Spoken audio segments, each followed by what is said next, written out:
Hey! Hey! Hey! This is library.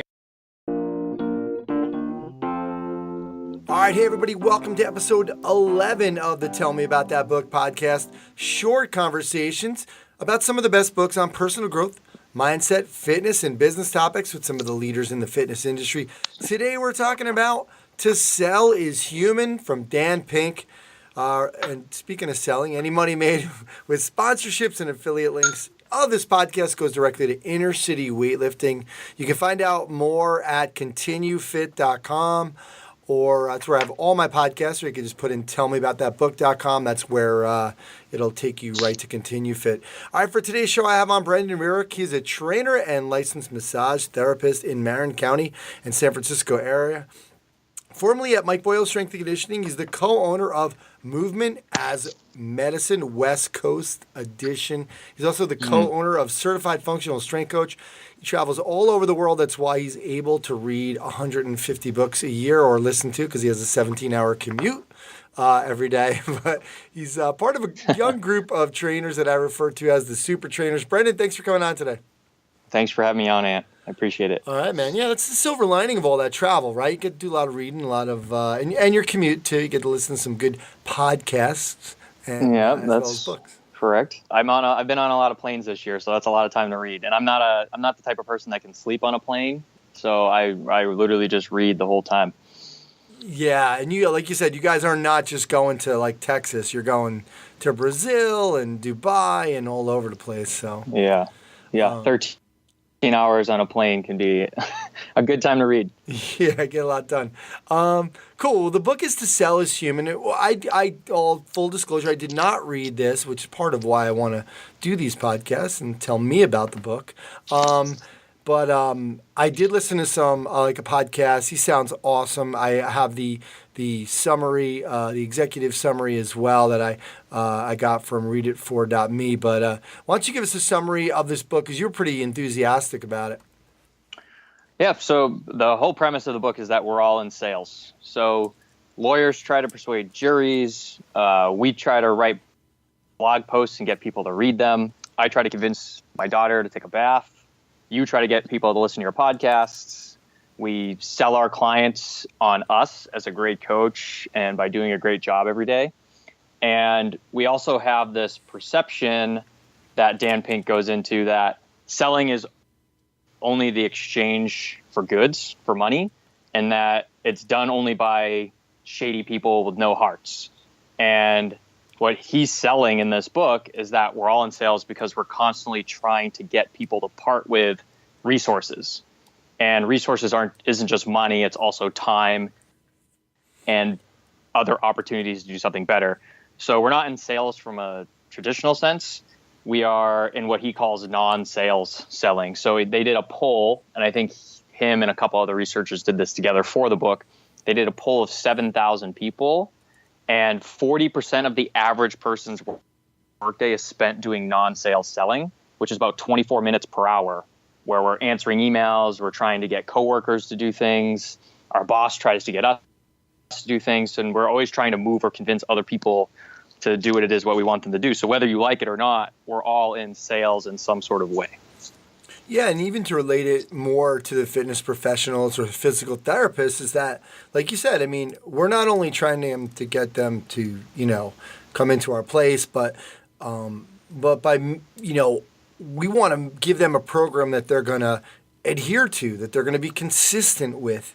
So we're trying to sell them on our program. We're trying to get them to buy into our program sometimes, because like you and I were talking about beforehand, sometimes they come in here into our place with some information that they've received on, whether it's the internet or in a magazine. And so and it's not only training, it's diet. So there's a lot for the trainers to make sure that they understand about this stuff. Right, exactly. And most people don't like exercise, to be honest. Yeah. If they could not exercise, they definitely wouldn't do it, but they know the benefits of it, and you are selling the benefits of it, and you're trying to also sell them the excitement and give them, because your energy, they feed off of your energy. So you're selling not only yourself, you're selling your program, you're selling the reasons why they need to be there, and creating a culture and an environment that makes them want to exercise, because most people don't want to do it. Absolutely. And you were talking earlier, like what he was saying about, we think of these people, these salespeople, as kind of dirty almost, right? And I think Right. I was kind of thinking about it and thinking, okay, well, aren't we getting away from that? Because he was talking about the information asymmetry, where the advantage was always to the seller, where, you know, the seller knew something that we didn't, but now you can go and research and do all of this stuff and go in and be like, no, the trade-in value is not 500, it's really 1,000. It's right here on, you know, on my phone. Right. But I think we still, and I thought, okay, that's that piece of it's going away, but we still get this feeling because, you know, there's all these, you know, it's the age of information, and we have all these online products, and people have these 40-page sales letters that we start to feel like, oh man, that's something's not right about this, and they're making me feel like do I really need this, or no, you know. So I think we're always going to have this feeling.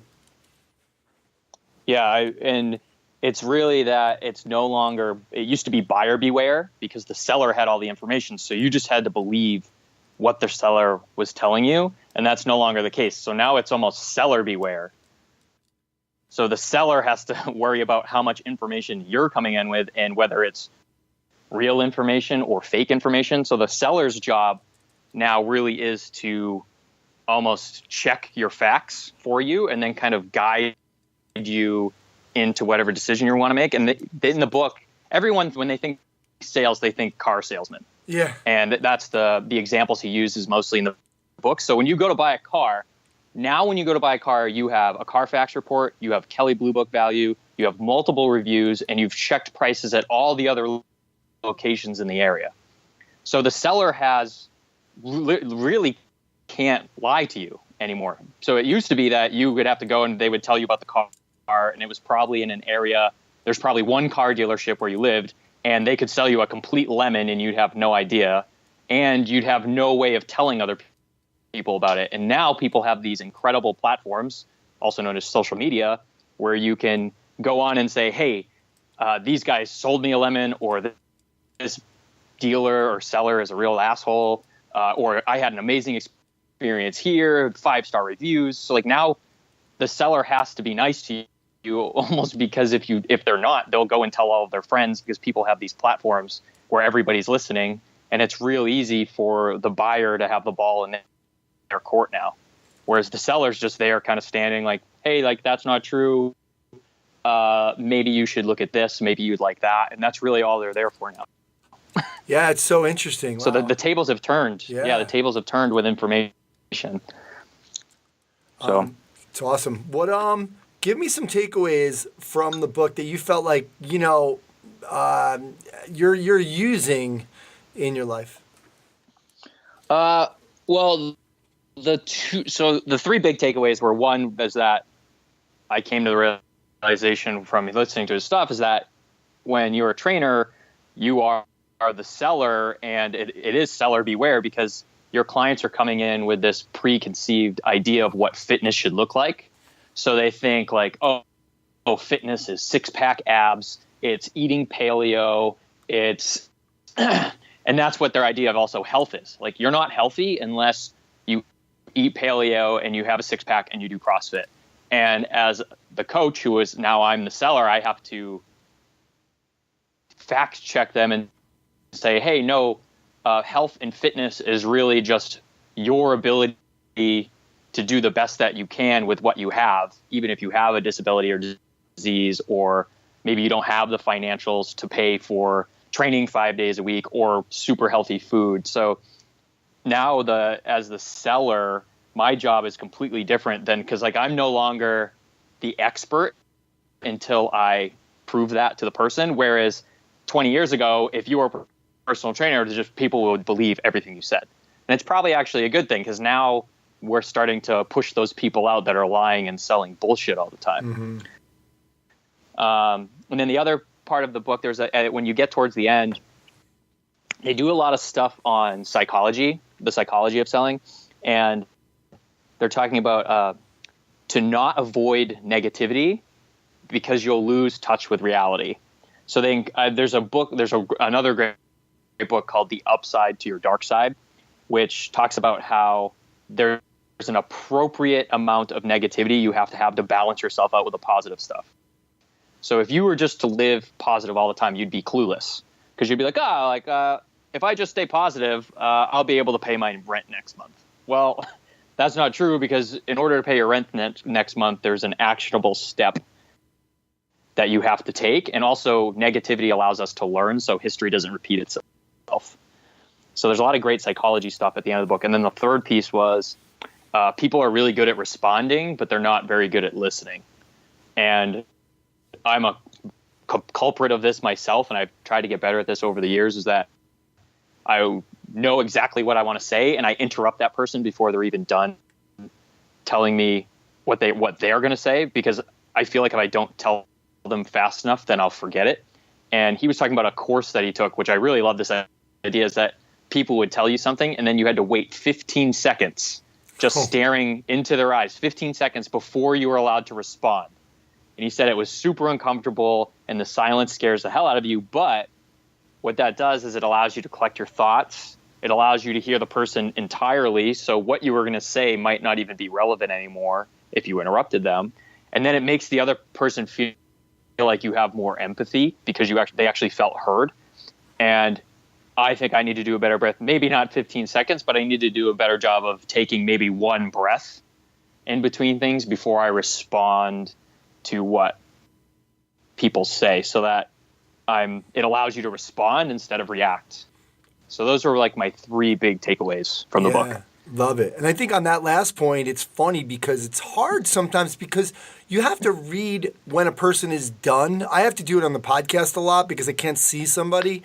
And I actually have a notepad down next to me that I try to, because I always did that myself. I interrupt people because I'm kind of a know-it-all. And I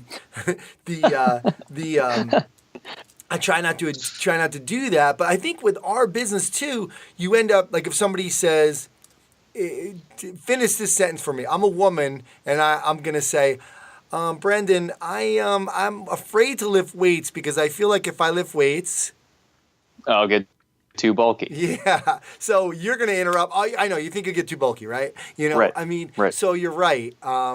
We need to take that breath for a minute. And what I liked about what he was talking about, or the ABCs are no longer always be closing, but more attunement, buoyancy, and clarity. And really, if you looked at those things, and I got that from the summary, but it's almost like be a good human, and you could you'll be a better salesperson.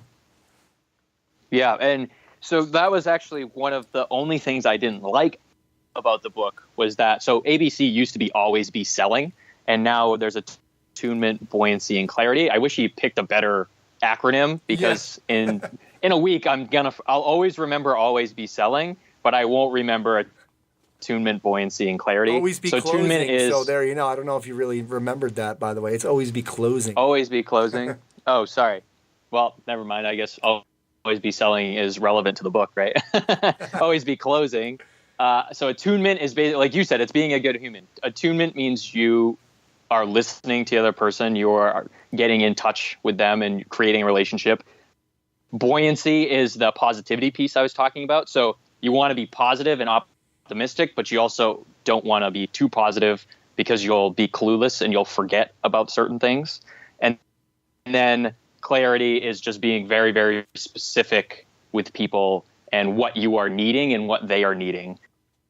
So yes, it's about being a good human, and then also just about good communication. Absolutely, and it's amazing how simple some of this stuff is, right? When you read that, you're like, yeah, well, hello, but it's a lot harder to do. I think because also sometimes when we're quote unquote selling, we get nervous. Like if we're selling a package, as opposed to selling my program to somebody or having them try to buy into that program, I do a much better job of that because I'm passionate and I don't have to ask for money because they're already there. But I still need to sell them on my program. So I feel like once the dollar sign comes into the picture, I think we get a little nervous. Yeah. So when I moved to California, I had to find my own clients, which was completely new for me because at MBSC, people know who Boyle is. They come in, they say, I want a personal trainer. And then, okay, we have 20 of those. You get this person. And out here, I had to do those. I didn't get to say anymore, oh, hey, you need to pay, go see Bob. Now I have to say, Jordan, you have to pay up now because you owe me for 4 sessions, which can be a very awkward conversation to have, especially initially.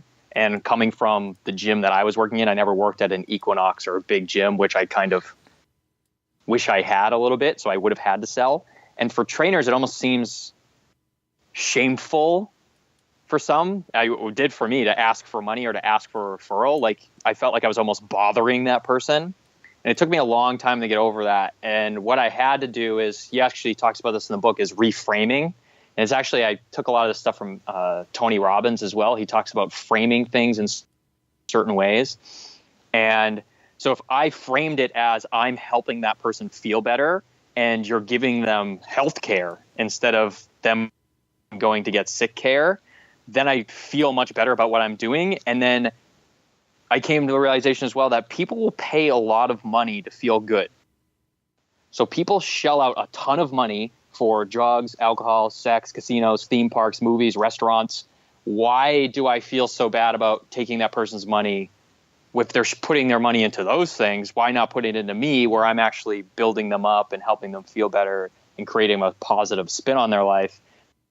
So that kind of thought process for me actually took the anxiety out of asking for money and asking for a referral. That's such a great strategy. And I think also because most of us, 90% of us, got into this business because we wanted to help people. We enjoy helping people, want to make an impact in people's lives. And I think sometimes we feel a little guilty, like, well, that should just be intrinsic. Like, I'm helping somebody and I'm supposed to be doing. Mother Teresa never asked for any money. So, you kind of feel like, hey, I'm helping them.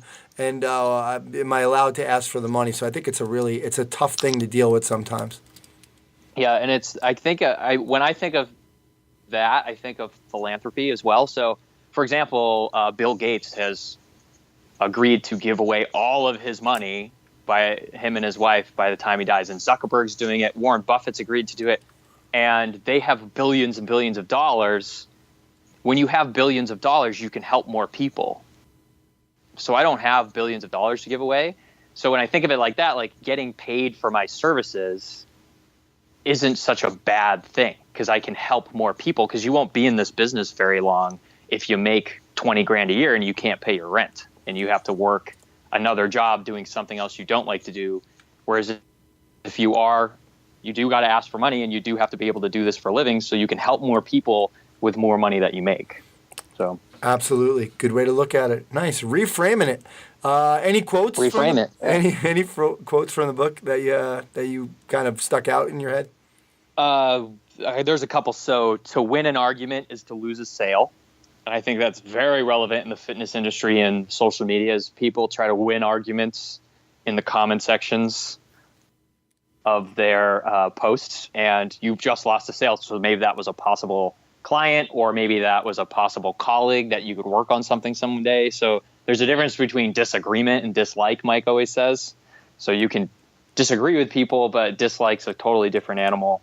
Another quote was first serve, sell second. And then I really like his stuff on presentations. So before you sit down and put a presentation together, ask yourself 3 things. What do you want them to know? What do you want them to feel? And then what do you want them to do after they leave your presentation? And try to do that all with less than a Twitter post. So you get 140 characters. So what do you want them to know? What do you want them to feel? And then what do you want them to do? And then 2 more quotes that weren't even in the book, but I hear them all the time about selling and business is everything you do is an elevator pitch. I always say you're a walking billboard.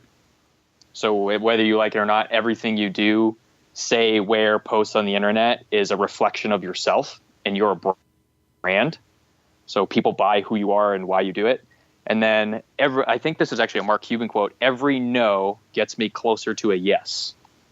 So the opening of the book is actually a fuller brush salesman and talks about rejection, and that the more times you get rejected, the closer you get to getting a yes from somebody. So there's the rejection piece that everyone also hates as well, which I personally hate, but it is part of the job because people are going to reject what you're offering them. And that's totally fine.